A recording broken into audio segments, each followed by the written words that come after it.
it on to match. We've chosen some just simply classic and elegant pieces because we believe this is meant to be an elegant day, and Tiffany's feels that we would like to be the epitome of elegance with the woman's jewels. So. Well, it certainly is, and it's great to have you part of Oaks Day, and we hope that you have some success betting as well as parading your exquisite jewels. Now, I hope you have a bodyguard with you today, Janelle. Well, we do have someone that follows us around, but ever so subtly. Well, these two beautiful women, and of course some exquisite jewels. I can only imagine that must be a matter of course. Thanks so much for joining us. And of course, Tiffany's have been in Melbourne for 2 years, so if you just need that perfect accessory, I would suggest, to match the race day outfit, Tiffany's is the place. Definitely pop down to Crown, or we have a little boutique in Daimaru as well. Tim, just a few suggestions for those gentlemen who aren't quite sure how to sweep the ladies off their feet. Oh, Sandra, I'll be straight down to the Auto Bank. Dig deep. Straight down to the Commonwealth Bank and straight down to Tiffany's. Sandra, thank you very much. Now, our competition, it's a beauty too. I love this. Madgie's Phantom Race Call. If you haven't already done so, you've got a little while to do it. Get down to the Coles supermarket, pick up your entry form. There are 23 former Melbourne Cup winners in this competition, and here's what you do. Now, we're going to show you the first 2,400 metres of the Phantom Call featuring the winners, and all you have to do is that. There's the number, 1902 555 955. Follow the instructions on the phone, leave the name of the winning horse, your name, your daytime phone number, and the last 6 digits of a barcode too. And you could win a trip for 2 to the USA to watch the Kentucky Derby. They're ready for the Cup, all set to go. 23 running. Gates back, and they're racing in the Melbourne Cup. And Think Big on the outside was a bit slow to begin, and so too was Just a Dash. And as you'd expect, Martin Power came out running and is up disputing the lead in the early stages, with Belldale Ball away quickly. At Tallack and Gurner's Lane going forward in the early stages, with Golden Black and Hyperno Saintly settling in a beautiful spot, followed by Kingston Rule. Then came Terrific, a length and a half to R1 on the inside of Jearn, and Black Knight trapped out a little bit deep from Sub-Zero and Kenzai. A length then to Let's Alive, followed by Doremus. Empire Rose getting a fair way back in the field as they run down the straight the first time. They were followed by Vintage Crop. What a Nuisance only has about 4 behind him, and they include Vanderham.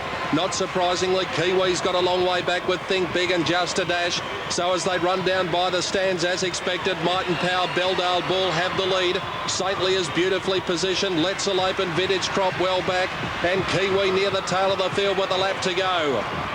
They're heading out of the straight now and towards the 2200 in the Melbourne Cup, and Might and Power and Belldale Ball are the leaders, about a length between them. Gurner's Lane has settled down in a beautiful spot, third from Golden Black, and they were followed after a length and a half by At Tallack, and then Saintly and Hyperno racing together. A length and a half to Terrific, a half to Kingston Rule, 2 lengths to Jearn, followed by R1 and Black Knight as they start to spread out down the riverside. Then Sub-Zero, Let's Alive, further back was Kenzai, a couple of lengths to Empire Rose. Doremus is well back in the field from What a Nuisance, and then Vintage Crop, Vanderham. Kiwi as usual with only 2 behind him, and they are Just a Dash and Think Big. The pace is solid. They're going to the 1600. They're halfway in the Melbourne Cup, and Might and Power is at the head of affairs. About to make the turn now at the back of the course, 1400 metres to go. Might and Power still the leader by a length to Belldale Ball. A length and a half to Gurner's Lane and At Tallack, who both had beautiful runs. They've got away 2.5 lengths in front of Saintly, travelling sweetly from Golden Black, and then Hyperno. Kingston Rule well back. There's Might and Power bowling along in front of Belldale Ball. Gurner's Lane and At Tallack third and fourth, and the gap then to Saintly. They were followed by Golden Black, Hyperno. Kingston Rule called upon for his effort. Jearn a little bit wide from Empire Rose. Black Knight. R1 is under hard riding, trying to improve. Let's Elope starting its run from Sub-Zero. Doremus and Kenzai. Terrific lost its spot. What a Nuisance. Vanderham, Vintage Crop well back. So too was Kiwi from Just a Dash, and Think Big is at the tail of the field. And that's where we stop for today. Some pretty handy horses there. Now, the competition closes midday tomorrow, Australian Eastern Time, only open to viewers in Australia. And on Emirates Stakes Day on Saturday, we'll show you the entire race and announce the winner of the competition. So go down and get entry form at Coles and make sure you are in it. It's a good little competition, that one. It's a lot of fun. Let's go back down to the members' lawn and Lynn Talbot. Yes, Tim, we have got our feature fashion designers today. That was a bit of a mouthful, wasn't it? And both of their outfits are era-inspired. Firstly, Jenny Bannister, who's a very well-known designer, known best for your romantic looks. And look at this 1920s number. It's beautiful. Can you talk us through it? Thank you. It's inspired by the 1920s, but it's got a 90s feel about it. She's wearing a beaded lace cloche hat with velvet hibiscus, a mid-calf skirt on the dress, which is very, very directional, but I couldn't cover the knees, hence the split. And for the weather, because we don't ever know what the weather's going to be. No, and it can throw us, can't it? It can. So we've got the little lace shrug jacket. Gorgeous, and a matching bag. Now, an emerging fashion designer here who is doing very well, Anna Cecilia. Congratulations on your up and rising stardom. Now, yours is, I guess, a 50s inspired outfit, isn't it? Yeah, starting with the hat, it's a 1951 Schiaparelli vintage hat with the cherries, and we're working with a bias cut jacket, also 50s inspired. And for a more sort of 90s sassy feel, the knitted dress, it's mercerized cotton. She can breathe all day and run around and have a great time. So it's very practical as well. Yeah. She can drive in the car and there's no creases and still look fantastic from beginning of the day to the end. Yeah. Beautiful. Well done to you both, fashion and function here. And we have another 2 feature designers on our closing day, Stakes Day, so watch out for them. Thanks, Tim. Thank you, Lynn. And there's another shot from that dear Whitman's Lightship of ours. It gives you just a great perspective of Flemington on any day during the Cup Carnival, and it's getting pretty relaxed here now. This happens, you see, after the Oaks has been run and won. Everyone takes a big sigh and has a sit on the blanket on the ground and has another champers. And it's also pleased to see that Peter Donegan made it back from the marquee with some composure after the Kennedy incident. Oh, yeah, well, I didn't get to see Jane, Tim, but hopefully I'll do that a little bit later on. I'm sure you will. I'm sure we can manage something. Well, there was a tremendous crowd around the presentation after the Crown Oaks Stakes, and I think we should congratulate the connections of Grand Archway. But now we move on to the Siemens Mobile Stakes. Starting time 3:25. Special edition comes out, and here is Typhoon, the horse that I've gone for in the race, Jen, dropping back after the Derby where he finished 9th. He was 12 lengths from the winner. Huge drop in class here, and the run before at Caulfield was pretty good, I thought. Let's go back to the Derby run there, Peter. He was 4 lengths off the second last horse, a long way from the lead, a long way from home. Didn't knock him around though in the end. No, and he had to make up a lot of ground. I thought he left his run a bit too late. Now he's back to the 1800 metres here. That's going to suit him a bit better, and I don't think he'll be so out of touch. So he's a definite chance. Smart Banker, can the Freedman Stable finally have a change of luck? This horse was 3 wide at Caulfield early and made ground at the end. Damien Oliver takes the ride here and drawn beautifully in gate 1. I thought he did a good job 2 starts ago when he ran 3rd behind Runaway, but he did have every chance there in the Geelong Derby trial. He's back to the 1800 metres here, and that's likely to suit him better, and he gets his chance. Number 4, Sir Grey. Kevin Forrester is the rider. Leon Corstens trains here at Flemington, has had plenty of racing. This is the 4th start in the past 3 weeks. I know, it's amazing, but this horse is a funny horse. He didn't do much about 3 starts ago, and then he started to put it all together. Yeah. Now, his run in the Geelong trials, Derby trial was pretty good, and he's not the roughest in this race. Lenny Trelaw is the trainer of number 6, Classic Secret. Greg Childs takes the sit. Last start winner at Moe. Was too good at Moe. That was a Class 1 event, and I thought every chance at Yarra Glen the start before. I think he'll need it a little bit easier here. The bookmaker has drawn wide in gate 13, but has Brett Preble to offset that. Trained by John Maher, and has had just the 6 starts. Well, he bolted in at Flemington. He won by 5 lengths there, and I think he's definitely looking for the 1800 metres. So if you like the bookmaker, he's at pretty good odds, and he's some chance. And he's eased out just a little, out 40 cents, out to $11 on the win tote. There is number 7, the bookmaker, going towards the gates. Let's take a look at number 10, and that is My Jasper, the one that you like in the race, Jen. Got rails runs at Moonee Valley, was ridden for luck, and they liked this one in the ring, this filly. She does look particularly well, and she ran on pretty well, despite the fact she only ran 10th at 14 the other day. Yes, she's run on very well at her last couple of starts too, and Larry Cassidy to ride here, nicely weighted with 51 kilos, and her form is behind Grand Archway, of course, from the Wakeful. Now, only beaten 3 lengths there. I think she's a very strong chance. 12 Gothic Titan got well back at Caulfield the other day. Lenny Beasley, the rider for Bart Cummings, ran on, wasn't knocked around in the closing stages. Pulled hard there for quite some time too, Peter. He's likely to be midfield here and could possibly run on towards the end of the race, so not the roughest. And My Kahuna King ran on fairly well after being pretty wide early at Caulfield and then came out and won at Moe. Yeah, he's an improving type, no doubt. I wonder if he can go on from that maiden. He's a bit tougher. All right, there's the field, race 7. Siemens Mobile Stakes, a listed race. On their way to the gates, we'll take a break and come back with the thoughts of Roy Higgins and Fabulous Flemington.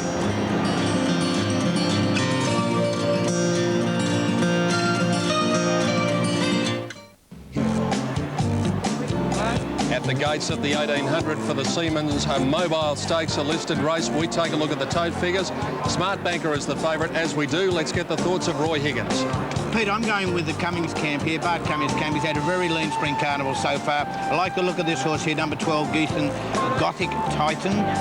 Went through the yard looking good. I marked him on top of another very impressive individual called number 6, Classic Secret, 4, Sir Grey, and 13, Big Max. A few promising stayers here, Pete. Yeah. So I went 12, 6, 4, and 13. Yeah, I reckon Big Mac's got a good chance at big odds too. Nice big horse. You watch him, and follow him. Well, they're just about right to go. Last couple going in. So let's go up to Dan and Gary in the commentary box. Yes, well, I like the look of Smart Banker. I thought his run in the Geelong Derby trial was pretty good. He was just running down by Marithadar. Typhoon looked very well. And the one that Roy liked, Gothic Titan, number 12, ridden by Lenny Beasley. Our Crackerjack goes in. 2 more to move in. Sir Grey and a touch of Mahogany. Smart Banker at $3.90, the favourite. A bit better odds on track, but he has had late support. Touch of Mahogany linking up. Smart Banker drawn barrier 1. Typhoon still a maiden. And they're locked away. Hang on. Not ready yet, Bob. 3-year-olds over the 1800-metre trip. Away they go now. Rathenow stood there, missed it 2 lengths, and Lord Zephyr slow into stride. Mike Kahuna King jumped pretty well, races forward with Smart Banker, Typhoon. Brindle Moose seemed to get a bit of a check shortly after the start. Episode Wide going forward. Big Mac right around the outside is going up towards the lead. The bookmakers off the track around Classic Secret. Once they worked around that first turn, a touch of Mahogany from the outside gate will spear across in front of the face of the field and take over at the 1400. Touch of Mahogany by a length and a half to Mike Kahuna King, Episode 3rd. In 4th position, Big Mac, but a bit keen to run early. 5th on the inside, Gothic Titan, about 2 lengths away. 2 on the inside, Smart Banker from Classic Secret. Another length and a half to 2 lengths to the bookmaker. Next on the inside was Typhoon. Then came My Jasper. Our Crackerjack on its outside. Getting back was Brindle Moose. Around the outside, making a move now from towards the tail end of the field is Lord Zephyr. And Sir Grey is at the rear, about 8 to 10 lengths off Touch of Mahogany. 800 to go. Touch of Mahogany, 3/4 of a length to My Kahuna King. Gothic Titans had a nice run on the inside. Out wider on the track was Big Mac when they made the turn. Typhoon was just behind those, but on the rails. Sir Grey is starting to improve. Right off the track was Rathenow. My Jasper as they work into the straight. 500 to go. My Kahuna King joins Touch of Mahogany. A length and a half to Episode. Gothic Titan trying to get clear. Then out Crackerjack. My Jasper down the outside from Smart Banker, Classic Secret. My Kahuna King, Touch of Mahogany led. Here comes My Jasper, the filly. She's run to them very quickly. My Jasper took the lead at the 300. Gothic Titan gets through. Then Episode, Sir Grey making a run, but My Jasper went for home. Sir Grey running on from Gothic Titan, but it's all My Jasper. Look at her go. My Jasper wins a couple of lengths. Sir Grey second. Third's close between Typhoon and Gothic Titan. Then came Touch of Mahogany, Episode, the bookmaker. Next home would have been well back out Crackerjack, My Kahuna King, Brindle Moose, Classic Secret, Smart Banker. Then Lord Zephyr. Big Mac too keen to run early, weekend out of it with Rathenow. Well, they certainly liked it in the betting ring, Dan, and My Jasper ran right up to those people that put their faith in it. Larry Cassidy brought it along with a well-timed run. They really got along, these horses, in this race. And won quite comfortably. Very good. There's the arrow here. There's My Jasper.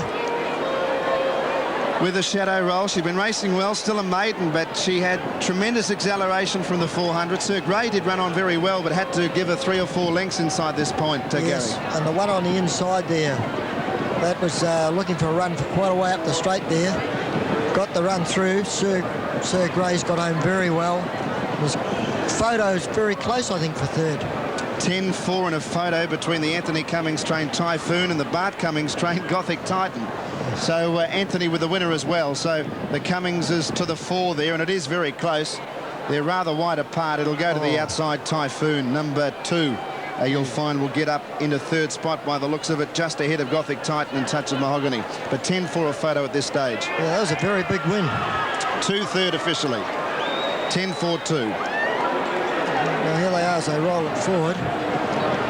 My Jasper's just coming on the outside with the shadow roller. One from the outside. She's really got the race won. But the one on the inside, I think it's number 2, Typhoon. It was having a real battle to get through.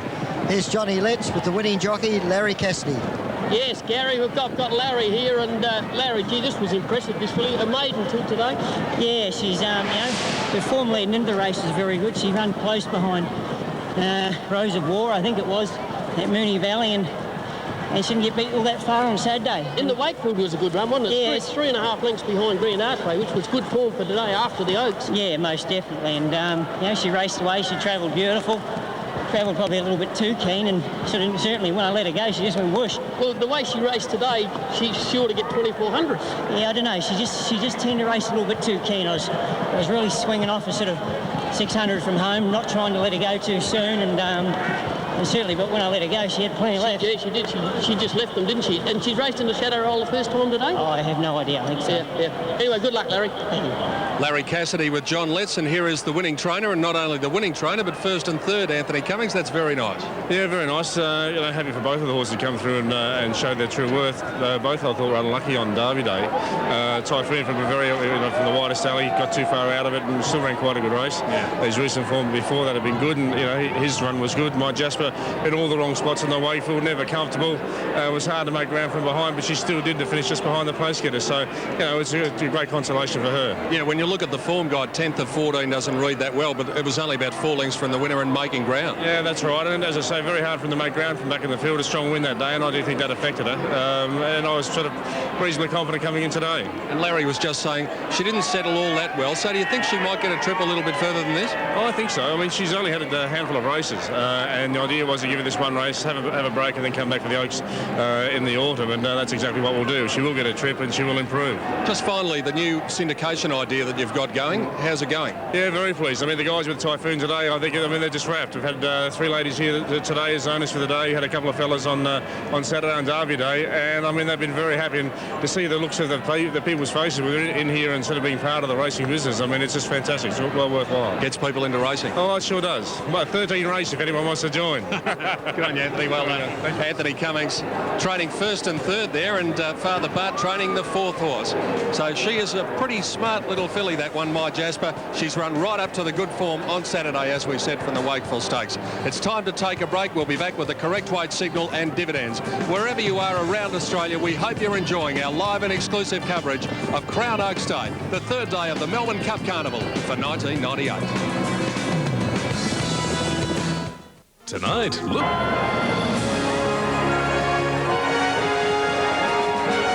Well, that's a pretty good trick at this time of the afternoon, isn't it? I hope they're empty ones. Juggling the champagne on VRC Oaks Day, 1998 in Flemington. And here's what we must have before we can pay you any money. And it looks like we've got the correct weight signal coming up from Mr. Gleeson. And there it is. So weight is right. That means the dividends are ready. Here's Dan. Tim, 10-4-2, My Jasper, 6.90 and 2.60. Second for Sir Grey, $3, and Typhoon, $2.80. Quinella, 52.80. The trifecta, $636.40, and the race-to-race double, Grand Archway and My Jasper, the fillies, $68.80. Thank you, Dan, and presentations are ready on the lawn. Here's Rob Gaylord. Thank you very much, ladies and gentlemen. The Siemens Mobile Stakes for the first time in a spring carnival here at the VRC and at Flemington. We have them as sponsors. Siemens, good to have them with us. Mr. Rod Fitzroy representing the VRC committee here. Mr. Chris Grant Foster, the general manager of Siemens, to make the presentation.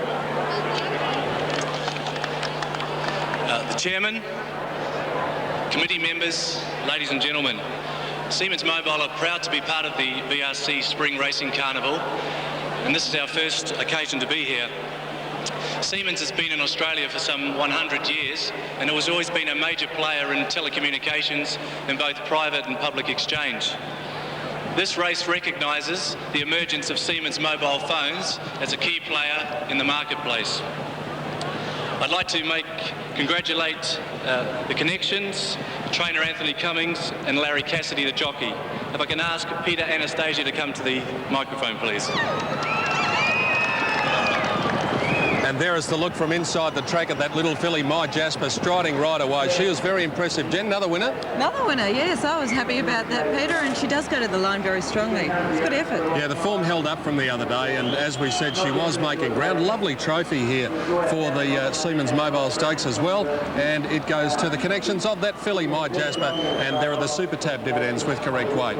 We come to race 8, the Women's Day Cup. That's at 4 minutes past 4, and from this event, you can take out numbers 17, 18 and 19 as we look at the panel's Cadbury favourites. Give us the reasons you like yours. Well, Sergris has had that one start at Geelong, and really the 1200 metres doesn't suit him. He comes to hand very quickly, Peter, and the 1600 metres does suit him. I think he'll give you a great start for your money. Number 1, Rich Pickings for second, and I've put in number 3, Western Outlaw, who's a very consistent horse, for third. And that's exactly the reason I've tipped Western Outlaw, number 3. It's come up round about the $4.60 mark. Rich Pickings, what a win that was at Caulfield when it stormed down the outside, $4.90, and they are the main two in the betting there. Number 6, Stonington, at $11.80 is the best of the others on page 1. On page 2, Jade Starters at $8.20, and Uktung, number 13, is at $9.30. And then we go down to the bottom 2, Rambar and Knight's Tale, both at very big odds here for the Women's Day Cup race 8. Let's see how the battle is going between the punters and the bookmakers. Tim Gossage is on the spot to tell us. Peter, punters won that one handsomely. Plenty of money for My Jasper, Jen's tip, and it was heavily commissioned. Didn't start favourite. Smart Banker did. There was also late money for it, but My Jasper took plenty out of the bookies' bags. So much so they're taking a while to set their boards for the next race. In fact, none of them have set their boards. We're a little bit disconsolate, to say the least. And the code tuggers have got to me and said Sergris is a good each-way special in the next. And just to add to your confidence, Tim, that's what Jen likes. So that's race 8, the Women's Day Cup. We've got 2 to go on Crown Oaks Day. And Tim, the next coming up at 4:05. All right, Peter, this might interest you. In fact, you might like to stay there and throw in a question if you feel like it. I've got a couple of South Africans with me who are having a fabulous time here during Melbourne Cup Week. Brian Moore, welcome to you. Thank you, Tim. And Basil Marcus, who's having a terrific time. Thank you, thank you. It's good when you ride winners. It's always a wonderful feeling. Yeah, and another one today. Yeah, it was a great couple of days for me, so I've enjoyed the Melbourne Carnival very, very much. Coming back? Oh, yes. Every opportunity. In fact, Basil's been here often. You've been here for quite a few years. Yeah, I've been fortunate enough to make some trips to Australia. Yeah. And the more the merrier, because it's really been good to me. It's good fun. Brian, you brought Star Era here and didn't make it into the Melbourne Cup field, which is disappointing. Disappointment. Out to be a disappointment. But I think it was a learning curve. You know, we sent one horse to Hong Kong, London News, and he won. We thought we'd test the staying water. Yeah. I don't think we did it right. Maybe next year we'll do it better. And I hope he runs at Stanley in 2 weeks. Maybe we'll see how good he is, because he can run. He won our big race by 10 lengths, and we want to see how big the gap is, you know. You might see him again. Well, we didn't think he'd win, but we thought he'd run well. All right. Peter? Basil, just a question for you. Jen and I bumped into you in the Champagne Bar of all places on Tuesday. Oh, gee, that's unusual. Yes, fancy that. We just happened to be wandering very through. Unusual. You said to us that this day stacks up against anything you've seen anywhere in the world. In fact, you said you couldn't believe what you saw on Tuesday. Well, you know, I feel that the participation of the Australian people is enormous. It's extraordinary, isn't it? It's extraordinary. It's the nicest feeling that I've ever had at any carnival anywhere in the world. Well, Australians in general, but particularly, believe me, in Melbourne, in Victoria, the participation at any sporting event, particularly this week, they'll come, and they come in their hundreds of thousands. So, yeah. Absolutely. And, you know, when I was sort of taken with the enthusiasm of everybody else. And when I was walking around the paddock for the Cup, I just looked up and looked around, and I thought, I'm going to take this home with me. I'm going to just keep this in my heart forever, because I think it's fantastic. All right. Jen Chapman? Yes, Tim, I just wanted to ask Basil there. He used to ride for Ivan Allen, who was the leading trainer in Hong Kong, and now he rides for David Hayes. How difficult is David as a boss there? Jen. How can he answer that? Jenny, that's probably the easiest question to answer, because David's fantastic. He's so relaxed, and you know, I'm enjoying my riding so much at the moment, and just being with David, of course, riding all the good horses for David is an absolute bonus, but being with a man as nice as that is just a double bonus. All right, well, we've got to go. We know we'll see you again, and we really hope we'll see you again. You will. And I know you're having a pretty good time I wasn't supposed to be here today, but the hospitality's been so great. I stayed on special, and it's wonderful. I'll be back next year. Thank you very much. Thank you, Brian Moore and Basil Marcus joining us. Thank And now let's get fashionable again. Here's Lynn Talbot. Tim Webster, I know you would love to be down here with all of these glamorous women, but best you stay safe up there in the studio and leave it up to me. Now, Derby Day, Cup Day and Oaks Day has seen the very best in fashion in both the classic hats and classic racewear competition. Of course, now it is time to back a winner with over $110,000 worth of prizes. The David Lawrence Fashions on the Field competition is about to be judged, and one of the judges, of course, is Evan Johnson, head designer of the David Lawrence label. You must be thrilled with the quality of the entrance. Lynn, I think we're really pleased. It's been a fantastic year. I think the season's been wonderful, and the ladies have really looked fantastic. What do you look for as a judge? It's an overall package. I think it's really important that you see the woman has given thought to the whole outfit, the hat, the shoes, everything. It's not just about one piece, it's about the whole thing working together. And the theme of the season? I think the best outfits are those that have worked long with short. I think there's a lot more colour showing this year, which is fantastic. The pails, I think, look really clean and pretty. I'm surprised there's not so much grey, which is sort of the fashion thing, but that's good. I think racing has a handwriting of its own that's about a bit more eccentricity and excitement, and we've certainly seen a lot of that here over the past 3 days. Well, it's great to see the brightness and the cheeriness of some of the outfits as well. Now, tell me, you designed for males for 7 years under the Sportscraft label. How do you go designing for wee fillies? It's a lot easier. I mean, I never have to think about whether I'm going to wear it myself, and I think, you know, the whole concept of building a wardrobe for a woman is pretty well the same. You know, I think it's about having key pieces that work really well and building upon those. I think the whole concept of throwing a wardrobe away at the end of a 6-month period just doesn't exist. And then there's the opportunity to work with some really amazing fabrics, some very beautiful things, which of course you never work with when you're doing men's fashion. So I enjoy it immensely. I find it really exciting. Well, thank you very much, Evan. Well, now's the time to choose the winner of the Classic Racewear competition. And the lucky lady can claim to be the classiest on course. And would you like to announce the winner? Yes, ladies and gentlemen, it gives me great pleasure to announce the winner as number 6.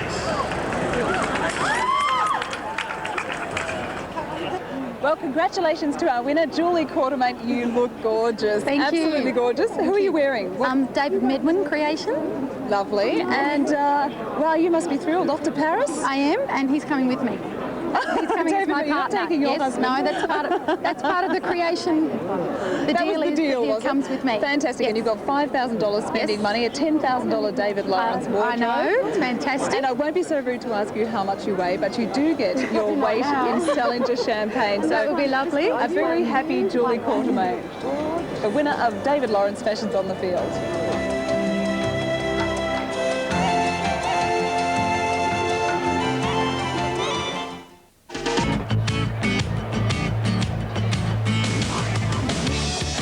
Yes, a fair amount of that consumed. In fact, I wouldn't mind the concession for this little one just down under the studio here for champagne. I think you might do all right just on one day. VRC Oaks Day. And here we are. A bit more of it being poured. And it all happens on the lawn. Oaks Day, 1998, during the Melbourne Cup Carnival. Wherever you're watching us from, right around Australia, hope you're enjoying our telecasts and what have been really beautiful days for racing and